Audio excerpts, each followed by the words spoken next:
മണ്ടപ്പുറ്റിനുള്ളതാണ്. മണ്ടപ്പുറ്റ് ഉണ്ടാക്കാൻ വേണ്ടിയിട്ട്. മണ്ടപ്പുറ്റിൻ്റെ പ്രത്യേകത എന്താ? അത് തല സംബന്ധമായിട്ടുള്ള അസുഖങ്ങളൊക്കെ നമ്മൾ ദേവിക്ക് മണ്ടപ്പുറ്റ് നിവേദിച്ചാൽ മാറിക്കിട്ടുമെന്നുള്ള ഒരു വിശ്വാസമുണ്ട്.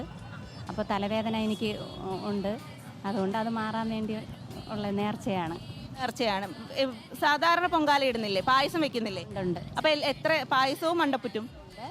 പൊങ്കാലയുണ്ട്, അതായത് വെള്ള പൊങ്കാല, പിന്നെ മണ്ടപ്പുറ്റുണ്ട്, തിരളിയുണ്ട്, എല്ലാം. ഇതൊക്കെ നമ്മൾ അങ്ങനെ പരിചിതമല്ലാത്ത വിഭവങ്ങളാണ്, നിവേദ്യങ്ങളാണ്. എങ്ങനെയാണ് അത് തയ്യാറാക്കുന്നത് എന്ന് കൂടി അമ്മമാരോട് ചോദിക്കാമോ? ഈ മണ്ടപ്പുറ്റ് എങ്ങനെയാണ് തയ്യാറാക്കുന്നത്?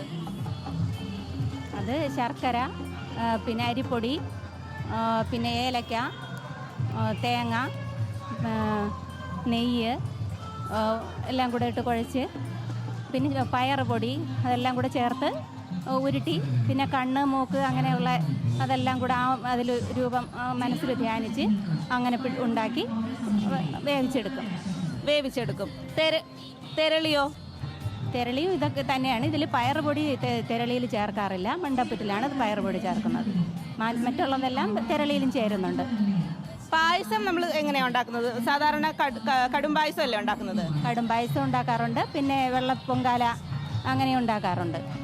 കടും പായസത്തിൽ ശർക്കര ഇടും. ശർക്കര ഇടും. ശർക്കര അളവ് കൂടുതലായിരിക്കും, കൂട്ടിയിടും, കുറച്ച് കൂടുതൽ മധുരത്തിലിടും. വെള്ള നിവേദ്യം അത് മൺകലത്തിൽ പിന്നെ പച്ചരിയിട്ട് തിളപ്പിച്ച് അതിൽ തേങ്ങയും നെയ്യും പഴം അതെല്ലാം ചേർത്ത് നിവേദിക്കും. ഒരേ സമയം തന്നെ 3-4 വിഭവങ്ങൾ ഒരുക്കുന്നത് എങ്ങനെയെന്നാണ് ചേച്ചി വളരെ നിസ്സാരമായിട്ട് നമ്മളോടൊപ്പം വിശദീകരിച്ചത്. ആ ഒരു ഭക്തിയും വിശ്വാസവും കൂടി ചേരുമ്പോൾ എന്തും നമുക്ക് അനായാസമായി, എന്ത് പ്രതിസന്ധി ഘട്ടങ്ങളെയും തരണം ചെയ്ത് അത് അനായാസമായി സാധിച്ചെടുക്കാം, അതിനൊരു ബുദ്ധിമുട്ടുമില്ല എന്നൊരു സങ്കല്പം കൂടിയാണ് ഈ ഒരു പൊങ്കാലയിലൂടെ ഇവർ പകർന്നു തരുന്നത്. എന്താണ് ഉണ്ടാക്കുന്നത്? പൊങ്കാല ഇടുന്നതേ ഉള്ളൂ. സാധാരണ പൊങ്കാല മാത്രമേ ഇടുന്നുള്ളൂ.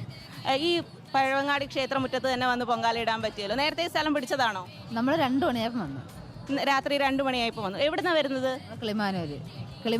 കിളിമാനൂരിൽ നിന്നാണ് വരുന്നത്. ഈ ഒരു വർഷമായിട്ടുള്ള എല്ലാ വർഷവും ഇത് ഒരു കാത്തിരിപ്പാണല്ലോ. ഇടാൻ പറ്റൂല, ഒക്കുന്ന വർഷം വന്നിടുന്നുണ്ട്. വർഷങ്ങളിലൊക്കെ വന്ന് ഇടാറുണ്ടല്ലേ? അങ്ങനെ സാധിക്കാവുന്ന സമയങ്ങളിലെല്ലാം പൊങ്കാലയിട്ട് ആ ഒരു വിശ്വാസം സമർപ്പിക്കുക എന്നുള്ളതാണ് ഇവിടെയുള്ള ആളുകൾ ചെയ്യുന്നത്. നേരത്തെ പറഞ്ഞതുപോലെ തന്നെ പഴവങ്ങാടി ക്ഷേത്രം ആണ് നമ്മൾ കാണുന്നത്. അവിടുത്തെ ആ ഒരു തിരക്കിലേക്കും കൂടി ആ ഒരു തിരക്കാണ് കാണുന്നത്. ആ ഒരു തിരക്ക് ശരി. പഴവങ്ങാടി ക്ഷേത്രം നിർഭരമായി സ്ത്രീകൾ ഇരിക്കുന്നുണ്ട്. ഭണ്ഡാര അടുപ്പിൽ സമയം വരെ പ്രാർത്ഥിച്ചുകൊണ്ട് വിശ്വാസമുഖരിതമായിരിക്കും അല്ലേ? ഏകദേശം എല്ലാവരും തയ്യാറെടുത്തു. ഇനി ആ തീ കൊളുത്തുക എന്നുള്ള ആ ഒരു ചടങ്ങിന് വേണ്ടിയിട്ടാണ് എല്ലാവരും കാത്തിരിക്കുന്നത്. അതുപോലെ തന്നെ മറ്റ് ഫയർഫോഴ്സ്, ആംബുലൻസ്, പോലീസ് അടക്കമുള്ള യൂണിറ്റുകളും ഇവിടെ എല്ലാവരും തയ്യാറാണ്. കാരണം കൂടുതലും ഗതാഗതം കൂടി നടക്കുന്ന ഒരു സ്ഥലമായതുകൊണ്ട് തന്നെ ആ തരത്തിലുള്ള ഒരു തിരക്കും ഇവിടെ കൂടുതലായിട്ട് അനുഭവപ്പെടുന്നുണ്ട്. എല്ലാം സജ്ജമാണ് ഇവിടെ. ഇനി ആ ഒരു നിമിഷത്തിലേക്ക്, ആ ഒരു തീ കൊളുത്തുന്ന ആ ഒരു നിമിഷത്തിലേക്കുള്ള ഒരു കാത്തിരിപ്പ് മാത്രമാണ് ബാക്കിയായിട്ടുള്ളത്.